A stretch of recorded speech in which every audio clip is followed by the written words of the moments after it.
ಆದಿವಾಸಿ ಮಕ್ಕಳ ಶಿಕ್ಷಣ, ಆರೋಗ್ಯ, ಆಹಾರದ ವಿಷಯಗಳಲ್ಲಿ ಪರಿಣಾಮಕಾರಿಯಾಗಿ ಕೆಲಸ ನಿರ್ವಹಿಸಬೇಕೆಂದು ಕ್ಷೇತ್ರ ಶಿಕ್ಷಣಾಧಿಕಾರಿ ಸಿಎನ್ ರಾಜು ತಿಳಿಸಿದರು. ಎಚ್ಡಿಕೋಟೆ ಪಟ್ಟಣದ ಡಾಕ್ಟರ್ ಬಿಆರ್ ಅಂಬೇಡ್ಕರ್ ಭವನದಲ್ಲಿ ಬುಧವಾರ ಮಗ್ಗೆ ಪೀಪಲ್ ಟ್ರೀ ಶಿಕ್ಷಣ ಸಂಸ್ಥೆಯ ವಾರ್ಷಿಕೋತ್ಸವ ಕಲರವ ಕಾರ್ಯಕ್ರಮ ಉದ್ಘಾಟಿಸಿ ಮಾತನಾಡಿದರು. ಆದಿವಾಸಿ ಮಕ್ಕಳಲ್ಲಿರುವ ಪ್ರತಿಭೆ ಅಗಾಧವಾಗಿರುತ್ತದೆ. ಈ ಮಕ್ಕಳಲ್ಲಿ ನಾಚಿಕೆ ಸ್ವಭಾವ ಹೆಚ್ಚಿದ್ದರೂ ಪ್ರೋತ್ಸಾಹ ನೀಡಿ ನಾಚಿಕೆ ಮತ್ತು ಅಂಜಿಕೆಯನ್ನು ಹೋಗಲಾಡಿಸಿದರೆ ಮಕ್ಕಳ ಭವಿಷ್ಯ ಉಜ್ವಲವಾಗಿ ಶೈಕ್ಷಣಿಕ, ಸಾಂಸ್ಕೃತಿಕವಾಗಿ ಪ್ರಜ್ವಲಿಸುವುದರಲ್ಲಿ ಯಾವುದೇ ಅನುಮಾನ ಇಲ್ಲ ಎಂದರು.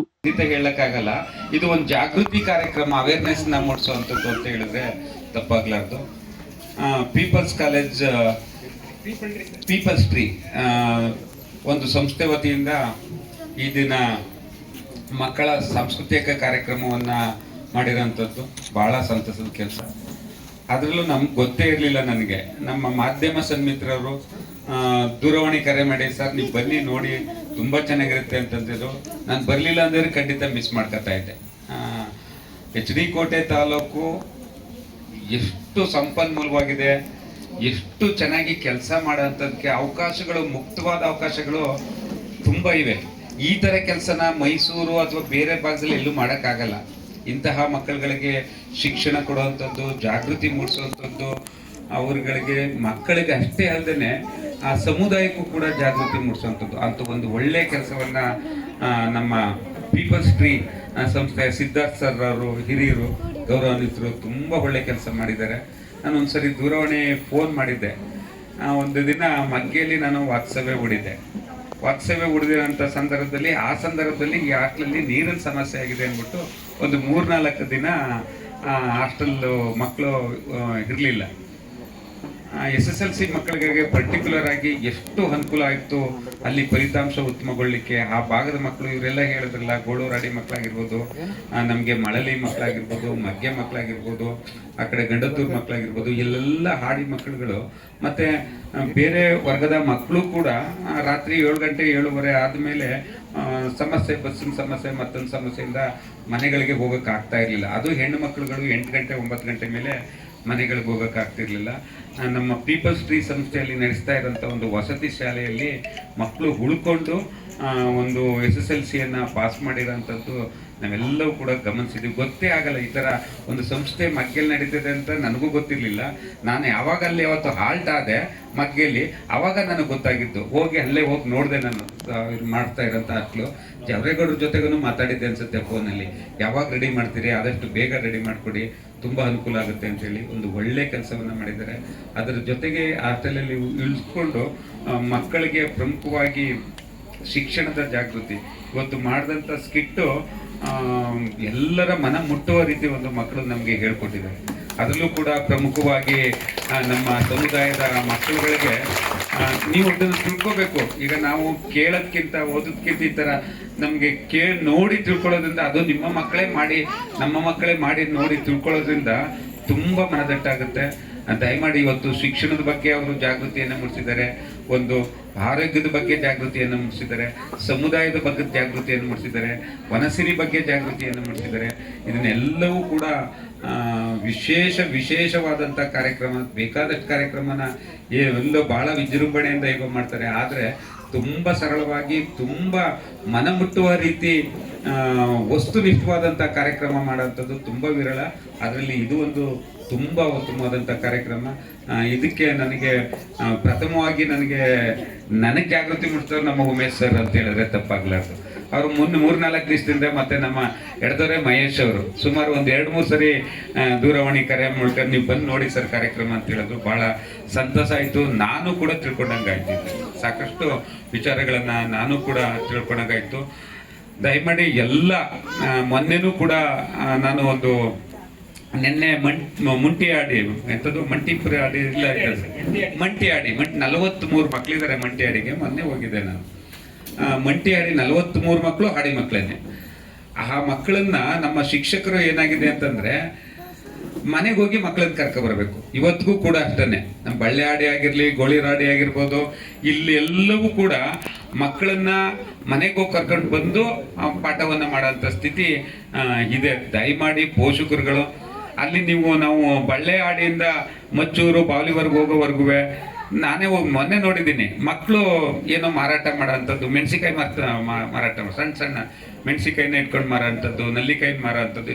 ದಯಮಾಡಿ ಆ ಥರದ್ದು ಕಳಿಸ್ಬೇಡಿ. ಅಲ್ಲೇ ಶಾಲೆ ಇದೆ, ಶಾಲೆಯಲ್ಲಿ ಸರ್ಕಾರ ಇವತ್ತು ಎಲ್ಲ ರೀತಿಯ ಸೌಲಭ್ಯಗಳನ್ನು ಕೊಡ್ತಾ ಇದೆ, ಎಲ್ಲ ರೀತಿಯ ಸೌಲಭ್ಯಗಳು ಕೊಟ್ಟಿದೆ. ನಮ್ಮ HD ಕೋಟೆ ಹಾಗೂ ಸರಗೂರು ತಾಲೂಕಿನಲ್ಲಿ ಇದ್ದಂತಹ ಒಂದು ಮಕ್ಕಳಲ್ಲಿ 67 ಮಕ್ಕಳು ಹಾಡಿ ಮಕ್ಕಳು SSLC ಪಾಸ್ ಆಗಿದ್ದಾರೆ. ಈ ಸರಿ 67 ಮಕ್ಕಳು SSLC ಪಾಸ್ ಆಗಿದ್ದಾರೆ. ಬಹಳ ಖುಷಿ ಆಗುತ್ತೆ. ಮೊನ್ನೆ ಮಗ್ಗೆಗೆ ಹೋಗಿದ್ದಾಗ ಒಂದು ಮಗುನ SSLC ಪಾಸ್ ಆಗಿದೆ, PUC ಕಳಿಸಿಲ್ಲ. ಬಹಳ ಬೇಸರ ಆಯ್ತು. ಒಂದು ಹೆಣ್ಣು ಮಗು, ಒಂದು ಗಂಡು ಮಗು, ಇಬ್ಬರು ಅಲ್ಲೇ ಮಕ್ಕಳನ್ನ ಕೇಳಿದ್ನೆ ಸ್ನೇಹಿತರು, SSLC ಪಾಸ್ ಆದವರೆಲ್ಲ ಗೊತ್ತಾ ನಿಮ್ಮೂರಲ್ಲಿ 100% ರಿಸಲ್ಟ್ ಅಂತೇಳಿ ಮಕ್ಳು ಹೇಳಿದ್ರು. ಎಲ್ಲ ಕಾಲೇಜ್ಗೆ ಹೋಗ್ತಾ ಇದ್ದಾರಾ ಅಂತಂದ್ರು. ಹೋಗ್ತಾ ಇದ್ದಾರೆ ಸರ್. ಯಾರು ಹೋಗ್ತಾ ಇಲ್ಲ ಅಂತಂದ್ರೆ ನಮ್ಮ ಈಗ SSLC ಇರೋಂಥ ಮಕ್ಳು ಹೇಳಿದ್ರು, ಇಬ್ರು ಹುಡುಗರು, ಒಂದು ಹುಡುಗಿ ಒಂದು ಹುಡುಗ ಕಾಲೇಜ್ಗೆ ಹೋಗ್ತಾ ಇಲ್ಲ ಅಂತ. ದಯಮಾಡಿ ಅವೆಲ್ಲರೂ ಕೂಡ ನಮ್ಮ ಆದಿವಾಸಿ ಮಕ್ಕಳುಗಳನ್ನೇ ದಯಮಾಡಿ ಕಾಲೇಜ್ಗಳಿಗೆ ಸೇರಿಸಿ. ಯಾವುದೇ ಕಾರಣಕ್ಕೂ ಶಿಕ್ಷಣದಿಂದ ವಂಚಿತರು ಮಾಡಬೇಡಿ. ಅವನು ಅಟ್ಲೀಸ್ಟ್ PUC ಮಾಡ್ದ ಅಂತಂದ್ರೆ ಅವನ ಜೀವನವನ್ನ ರೂಪಿಸ್ಕೊಂಡು ನಿಮ್ಮನ್ನು ಸಾಕ ಅಂತ ನಿಟ್ಟಿನಲ್ಲಿ ಅವನು ಕೆಲಸವನ್ನ ಮಾಡ್ತಾನೆ. ಕೌಶಲ್ಯ ನಿಮ್ಮಲ್ಲಿದೆ. ಪರಿಶಿಷ್ಟ ವರ್ಗಗಳ ಕಲ್ಯಾಣಾಧಿಕಾರಿ ಮಹೇಶ್ ಮಾತನಾಡಿ, ಆದಿವಾಸಿ ಸಮುದಾಯದೊಡನೆ ಸಾಮಾಜಿಕ ಹಾಗೂ ಶೈಕ್ಷಣಿಕ ಅವರ ಆರ್ಥಿಕ ಸ್ವಾವಲಂಬನೆಗೆ ಅನೇಕ ಕಾರ್ಯಕ್ರಮಗಳನ್ನು ಹಮ್ಮಿಕೊಂಡು ಬರುತ್ತಿದ್ದು, ನಮ್ಮ ಇಲಾಖೆಯ ಜೊತೆಗೆ ಅನೇಕ ಸಂಸ್ಥೆಗಳು ಸಹಯೋಗವನ್ನು ಇಟ್ಟುಕೊಂಡಿದೆ. ನಮ್ಮ 2 ತಾಲೂಕಿನ 118 ಹಾಡಿಗಳಲ್ಲಿ 21,000ಕ್ಕೂ ಹೆಚ್ಚು ಇರುವ ಸಮುದಾಯ ಜೊತೆ ಕೆಲಸವನ್ನು ಮಾಡಿಕೊಂಡು ಬರುತ್ತಿದ್ದಾರೆ. ಈ ದಿನ ಜಾಗೃತಿ ಕಾರ್ಯಕ್ರಮದ ಮಾದರಿಯಲ್ಲಿ ಮಕ್ಕಳು ಜಾಗೃತಿ ಮೂಡಿಸಿದ್ದಾರೆ. ಇದನ್ನು ಆದಿವಾಸಿ ಸಮುದಾಯದವರು ಅರ್ಥ ಮಾಡಿಕೊಳ್ಳಬೇಕು. ನೀವು ಅರ್ಥ ಮಾಡಿಕೊಂಡರೆ ಮಾತ್ರ ಮಕ್ಕಳ ಭವಿಷ್ಯ ಉಜ್ವಲವಾಗುತ್ತದೆ ಎಂದು ತಿಳಿಸಿದರು. ಆದಿವಾಸಿ ಸಮುದಾಯದೊಡನೆ ಸಾಮಾಜಿಕ ಮತ್ತು ಶೈಕ್ಷಣಿಕ ಮತ್ತು ಅವರ ಆರ್ಥಿಕ ಸ್ವಾವಲಂಬನೆಗೆ ಅನೇಕ ಕಾರ್ಯಕ್ರಮಗಳನ್ನು ಹಮ್ಮಿಕೊಂಡು ಬರ್ತಾ ಇದೆ. ಜೊತೆಗೆ ನಮ್ಮ ಇಲಾಖೆಯ ಜೊತೆ ಗೂಡಿ ಇನ್ನೂ ಅನೇಕ ಸಂಸ್ಥೆಗಳು, ನಿಸರ್ಗ ಫೌಂಡೇಶನ್ ಇರ್ಬೋದು, ಪೀಪಲ್ ಟ್ರೀ ಇರ್ಬೋದು, ಮತ್ತು ಸ್ವಾಮಿ ವಿವೇಕಾನಂದ ಸಂಸ್ಥೆಗಳಿರ್ಬೋದು, ಹೀಗೆ ಇನ್ನೂ ಅನೇಕ ಸಂಸ್ಥೆಗಳು ಇಲಾಖೆಯೊಟ್ಟಿಗೆ ಒಂದು ಸಹಯೋಗವನ್ನು ಇಟ್ಕೊಂಡು ನಮ್ಮ ಸಮುದಾಯದ ಏನು 2 ತಾಲೂಕಿನಲ್ಲಿ ಬರ್ತಕ್ಕಂಥ 118 ಹಾಡಿಗಳಲ್ಲಿ ಸುಮಾರು 21,000ಕ್ಕೂ ಹೆಚ್ಚು ಇರತಕ್ಕಂಥ ಎರವ, ಜೇನುಕುರುಬ, ಬೆಟ್ಟಕುರುಬ, ಸೋಲಿಗ ಈ ಸಮುದಾಯದೊಟ್ಟಿಗೆ ಕೆಲಸವನ್ನು ಮಾಡ್ಕೊಂಡು ಬರ್ತಾ ಇದ್ದಾರೆ. ಇಲ್ಲಿ ಮುಖ್ಯವಾಗಿ ಗಮನಿಸಬೇಕಾಗಿರ್ತಕ್ಕಂಥದ್ದು, ಇದು ಒಂದು ಸಾಂಸ್ಕೃತಿಕ ಕಾರ್ಯಕ್ರಮ ಅನ್ನೋದಕ್ಕಿಂತ ಹೆಚ್ಚಿನದಾಗಿ ಏನು ಆ ಮಕ್ಕಳು ಇವತ್ತು ಪ್ರದರ್ಶನವನ್ನು ನೀಡಿದ್ರು, ಒಂದು ಜಾಗೃತಿ ಕಾರ್ಯಕ್ರಮ. ಇದನ್ನು ನಮ್ಮ ಸಮುದಾಯದ ಆದಿವಾಸಿಗಳು ಅರ್ಥ ಮಾಡಿಕೊಳ್ಬೇಕು. ನೀವುಗಳು ಅರ್ಥ ಮಾಡಿಕೊಂಡ್ರೆ ಮಾತ್ರ ಆ ಮಕ್ಕಳ ಭವಿಷ್ಯ ಉಜ್ವಲ ಆಗ್ತದೆ. ನೀವು ಅರ್ಥ ಮಾಡಿಕೊಳ್ಳಿಲ್ಲ ಅಂತ ಹೇಳಿದ್ರೆ ಖಂಡಿತ ಇಂಥ 100 ಜಾಗೃತಿ ಕಾರ್ಯಕ್ರಮಗಳನ್ನು, ಅರಿವು ಕಾರ್ಯಕ್ರಮಗಳನ್ನು ಮಾಡಿದ್ರು ಕೂಡ ಪ್ರಯೋಜನ ಆಗಲ್ಲ.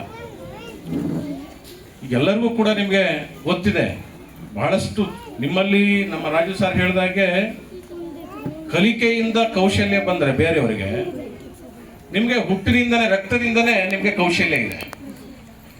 ನಾಡಿನಲ್ಲಿರ್ತಕ್ಕಂಥವ್ರಿಗೆ ಕಲಿಕೆಯಿಂದ ಕೌಶಲ್ಯ ಬಂದಿದೆ, ಕಾಡಿನಲ್ಲಿರ್ತಕ್ಕಂಥವ್ರಿಗೆ ನಿಮಗೆ ಹುಟ್ಟದಿಂದ ರಕ್ತದಿಂದನೇ ಬಂದಿದೆ. ಆ ಕೌಶಲ್ಯದ ಜೊತೆಗೆ ಶಿಕ್ಷಣವನ್ನೊಂದನ್ನು ಪಡ್ಕೊಂಡ್ರೆ ಇಡೀ ಜಗತ್ತಿನಲ್ಲೇ ಎಲ್ಲ ಕ್ಷೇತ್ರಗಳಲ್ಲೂ ಕೂಡ ತಾವು ಮುಂಚೂಣಿಯಲ್ಲಿ ಇರ್ತೀರ. ಬಟ್ ಮೂಢನಂಬಿಕೆಗಳನ್ನು ಬಿಡಬೇಕು. ಮೊದಲನೇದಾಗಿ ಈಗೇನು ಊರಿನಲ್ಲಿ ಯಾವುದಾದ್ರೂ ಒಂದು ಮದುವೆ ಆಯಿತು ಅಂತ ಹೇಳಿದ್ರೆ ಇಡೀ ಮಕ್ಕಳನ್ನ ಶಾಲೆಗೆ ಕಳಿಸಲ್ಲ, ಅಥವಾ ಇನ್ಯಾವುದಾದ್ರು ಒಂದು ಆರ್ತಿಶಾಸ್ತ್ರ ಆಯಿತು ಅಂದರೆ ಇಡೀ ಮಕ್ಕಳನ್ನ ಶಾಲೆಗೆ ಕಳಿಸಲ್ಲ. ಇನ್ಯಾವುದೋ ಒಂದು ಅಯ್ಯಪ್ಪ ಸ್ವಾಮಿಗೆ ಹೋಗ್ತಾರೆ ಅಂತ ಹೇಳಿದ್ರೆ ಇಡೀ ಮಕ್ಕಳನ್ನ ಶಾಲೆಗೆ ಕಳಿಸಲ್ಲ. ಪ್ರತಿದಿನ ಶಾಲೆಯ ಶಿಕ್ಷಕರುಗಳು ಮನೆಗಳಿಗೆ, ಆಡಿಗಳಿಗೆ ಹೋದರೆ ಮಾತ್ರ ಮಕ್ಕಳು ಶಾಲೆಗೆ ಬರ್ತಾರೆ, ಇಲ್ಲ ಅಂತ ಹೇಳಿದ್ರೆ ಬರಲ್ಲ. ಇದನ್ನು ಪೋಷಕರು ಎಚ್ಚೆತ್ಕೋಬೇಕು, ಮೂಢನಂಬಿಕೆಯಿಂದ ಆಚೆ ಬರಬೇಕು. ಅಬ್ದುಲ್ ಕಲಾಂ ರವರು ಅದನ್ನೇ ಹೇಳ್ತಾರೆ, ನಿಮ್ಮ ಅದೃಷ್ಟದ ಮೇಲೆ ನಂಬಿಕೆ ಇಡಬೇಡಿ, don't believe in luck, you believe in your work ಅಂತ. ನೀವು ಕೆಲಸ ಮಾಡೋದ್ರ ಮೇಲೆ ನಂಬಿಕೆ ಇಡಿ, ಅದೃಷ್ಟದ ಮೇಲೆ ನಂಬಿಕೆ ಇಡಬೇಡಿ. ನೀವೆಲ್ಲ ದೇವರು ಅದು ಇದು ನಿಮ್ಮದೇ ಅಂತ ಅಲ್ಲ, ಎಲ್ಲ ಕಡೆ ಭಾಳಷ್ಟು ಜನ ನಮ್ಮ ಏನು ಆದಿವಾಸಿಗಳು ಏನು ಮಾಡ್ತೀರಾ, ದೇವ್ರ ಮೇಲೆ ನಂಬಿಕೆ ಇಟ್ಕೊಳ್ಳೋದು, ಮಕ್ಕಳ ಶಾಲೆ ಕಳಿಸಲ್ಲ, ಅವ್ರ ಆರೋಗ್ಯದ ವಿಚಾರದಲ್ಲಿ ಅಥವಾ ಅವ್ರಿಗೇನಾದ್ರೂ ವ್ಯತ್ಯಾಸ ಆದಾಗ ಅಲ್ಲೇ ಒಂದು ಅರ್ಕೆ ಮಾಡ್ಕೊಳ್ಳೋದು, ಹಾಸ್ಪಿಟ್ಲಿಗೆ ಬರೋದಿಲ್ಲ, ಅಲ್ಲೇ ಒಂದು ಅರ್ಕೆ ಮಾಡ್ಕೊಳ್ಳೋದು, ಇನ್ನೊಂದು ಪೂಜೆ ಮಾಡೋದು, ಮತ್ತು ಸುಮ್ಮನೆ ಆಗೋದು. ಅವರು ಅನೇಕ ವ್ಯಸನಿಗಳಾಗ್ತಾ ಇದ್ದಾರೆ ಇದರಿಂದ. ಇದನ್ನು ತಪ್ಪಿಸ್ಬೇಕಿದು. ನಿಮಗೆ ಇದಕ್ಕೊಂದು ಉದಾಹರಣೆ ಹೇಳ್ತೇನೆ. ನಮ್ಮೂರಿನಲ್ಲಿ ಒಬ್ಬ SLC 10 ಸರಿ ಫೇಲ್ ಆಗಿದ್ದ ಗಣಿತ ವಿಷಯದಲ್ಲಿ. ಅವ್ರ ಅಪ್ಪ ಏನು ಮಾಡೋನು, ನನ್ನ ಮಗನ ಅದೃಷ್ಟ ಚೆನ್ನಾಗಿಲ್ಲ, ದೇವ್ರು ಕೇಳ್ತೀನಿ ಅಂತ ದೇವ್ರ ಹತ್ರ ಹೋಗೋದು. ದೇವ್ರು ಏನು ಮಾಡೋದು, ನಿನ್ನ ಮಗನ್ನ ನನ್ನ ದೇವಸ್ಥಾನಕ್ಕೆ ಕರ್ಕಬಾ, ಗುಡಿ ಕರ್ಕಬಾ, ಅವನ್ನ SLC ಪಾಸ್ ಮಾಡಿಸ್ತೀನಿ ಅಂತ. ಇವನು ಹೋಗ್ತಾನಿಲ್ಲ, ಸ್ವಲ್ಪ ತಲಾಟೆ. ಹಂಗೂ ಹಿಂಗೂ 9 ಸರಿ ಫೇಲ್ ಆದ್ನಲ್ಲ, ಬಲವಂತವಾಗಿ 10ನೇ ಸಾರಿಗೆ ಕರ್ಕೊಂಡು ಹೋದ ದೇವಸ್ಥಾನಕ್ಕೆ. ನನ್ನ ಗುಡಿಗೆ ಹೊಸದಾಗಿ ಬಂದಿರ್ತಕ್ಕಂಥ ಮಗನೇ ಬಾ ಅಂತ ದೇವ್ರು ಕರೀತು. ಆಗ ಅವ್ರ ಅಪ್ಪಿದ್ದನಲ್ಲೋ, ನಿನ್ನೆ ಕರೀತಾ ಇರೋದು, ನಿಂತ್ಕೊಂಡು ಮುಂದಕ್ಕೆ ಅಂತ ನಿಲ್ಲಿಸ್. ನಾವುಗಳು ಎಲ್ಲ ಕುತೂಹಲದಿಂದ ಇವ್ನು ಸ್ವಲ್ಪ ಮೊದಲೇ ತಲಾಟೆ, ಏನಾದ್ರು ಒಂದು ಚೇಷ್ಟೆ ಮಾಡ್ತಾನೆ ಅಂತೇಳಿ ನಮ್ಮ ಹುಡುಗರು ತಂಡ ಎಲ್ಲ ಅಲ್ಲಿ ಹೋಗಿ ನಿಂತ್ಕೊಂಡಿದ್ದು. ಈ ಸಾರಿ ಬರೆದಿರ್ತಕ್ಕಂಥ ಪರೀಕ್ಷೆಯಲ್ಲಿ, ಗಣಿತ ಪರೀಕ್ಷೆಯಲ್ಲಿ ನಿನ್ನ ಪಾಸ್ ಮಾಡ್ತೀನಿ, ಹೋಗು ಮಗನೇ ಅಂತ ದೇವ್ರು. ಅಷ್ಟಕ್ಕೆ ಅವ್ನು ಸುಮ್ಮನೆ ಆಗ್ಲಿಲ್ಲ. ಅವ್ರ ಅಪ್ಪ ಖುಷಿ ಆಗ್ಬಿಟ್ಟ, ದೇವ್ರು ಪಾಸ್ ಮಾಡಿಸ್ತೀನಿ ಅಂತ ಒಪ್ಕೊಂಡ್ಬಿಟ್ಟದೆ, ದೇವ್ರು ಪಾಸ್ ಮಾಡಿಸ್ತದೆ ಅಂತ. ಇವನು ಅಷ್ಟಕ್ಕೆ ಸುಮ್ಮನೆ ಆಗ್ಲಿಲ್ಲ. ನನ್ಗೊಂದು ಡೌಟ್ ಪರಮಾತ್ಮ ಅಂದ. ಏನ್ ಹೇಳು ಅಂತ ಒಂದು ಬೆತ್ತ ತಗೊಂಡ್ ಬಡಿತು ದೇವ್ರು. ಈ ಸರಿ ನಾನು ಗಣಿತ ಪರೀಕ್ಷೆ ಪಾಸ್ ಮಾಡಿಸೋದೇ ಆದ್ರೆ A+B² ಸೂತ್ರ ಹೇಳೋ ಪರಮಾತ್ಮ ಅಂದ. ದೇವರೇ ಹೊಂಟೋಯ್ತು. ಯಾಕಂದ್ರೆ ಅವ್ನು ಕೇಳಿದ್ದಿಷ್ಟೇ, A+B² ಸೂತ್ರದ ಮೇಲೆ ಬಂದಿರತಕ್ಕಂಥ ಲೆಕ್ಕನೇ ನಾನು ಮಾಡಿಲ್ಲ, ಪರೀಕ್ಷೆಯಲ್ಲಿ ಬರ್ದಿಲ್ಲ ಅಂದಮೇಲೆ ನಾನು ಹೆಂಗ್ ದೇವ್ರು ಪಾಸ್ ಮಾಡೋದು? ದೇವಸ್ಥಾನಕ್ಕೆ ಕರ್ಕೊಂಡು ಹೋಗೋ ಬದಲಾಗಿ ಅವರಪ್ಪ ಕೂತ್ಕೊಂಡು ಯಾವ್ದು ಅರ್ಥವಾಗಲ್ಲ ಲೆಕ್ಕ, ನಡಿ ಮೇಷ್ಟ್ರ ತಕ್ಕ ಹೋಗೋಣ ಕಲ್ತ್ಕೊ ಅಂತೇಳಿ ಮನೆಯಲ್ಲಿ ಓದಿಸಿದ್ರೆ ಬರ್ಸಿದ್ರೆ ಅವ್ನು ಪಾಸ್ ಆಗಿರೋನು. ಬರೀ ಹೋಗೋದು, ಸ್ನಾನ ಮಾಡ್ಕೊಳ್ಳೋದು, ಯುವತಿ ಇಟ್ಕೊಳ್ಳೋದು, ದೇವಸ್ಥಾನಕ್ಕೆ ನನ್ನ ಮಗನ ಪರೀಕ್ಷೆ ಪಾಸ್ ಮಾಡಿಸು ಎಲ್ಲಾಗುತ್ತೆ? ಆದ್ರಿಂದ ಅಂತಹ ಮೂಢನಂಬಿಕೆಗಳನ್ನ, ಯಾಕೆಂದ್ರೆ ನಂಬಿಕೆಯೇ ದೇವರು, ನಾನೇ ದೇವರು ಅನ್ನೋದು ಮೂಢನಂಬಿಕೆ. ನಂಬಿಕೆ ಅನ್ನೋದು ಒಂದು ದೇವ್ರು, ನಾವೆಲ್ಲ ನಂಬ್ತೀವಿ, ದೇವ್ರನ್ನ ನಂಬ್ತೇವೆ. ಆದ್ರೆ ನಾನೇ ದೇವರು ಅಂತ ಕೆಲವು ಹಳ್ಳಿಗಳಲ್ಲಿ ಮಾಡ್ತಾರಲ್ಲ, ಸೊ ಅದು ಮೂಢನಂಬಿಕೆ. ಕಾರ್ಯಕ್ರಮದಲ್ಲಿ ಪೀಪಲ್ ಟ್ರೀ ಸಂಸ್ಥೆ ಸಂಸ್ಥಾಪಕ ಸಿದ್ಧಾರ್ಥ್, ಗ್ರೇಡ್ 2 ತಹಸೀಲ್ದಾರ್ ಮಾದೇಶ್, ಪದ್ಮಶ್ರೀ ಪ್ರಶಸ್ತಿ ಪುರಸ್ಕೃತರಾದ ಸೋಮಣ್ಣ, ಮಹೇಂದ್ರ ಕುಮಾರ್, ಸಂಪನ್ಮೂಲ ವ್ಯಕ್ತಿ ಉಮೇಶ್ ಬಿ ನೂರಲಕುಪ್ಪೆ, US ಉಸ್ಮಿಲ್, ಎಡತೊರೆ ಮಹೇಶ್, ಪೀಪಲ್ ಟ್ರೀ ಸಂಸ್ಥೆಯ ಜವರೇಗೌಡ, ಸುಮಿತ್ರಾ ಹಾಗೂ ಆದಿವಾಸಿ ಸಮುದಾಯದ ಮುಖಂಡರು, ವಿದ್ಯಾರ್ಥಿಗಳು, ಪೋಷಕರು ಹಾಜರಿದ್ದರು.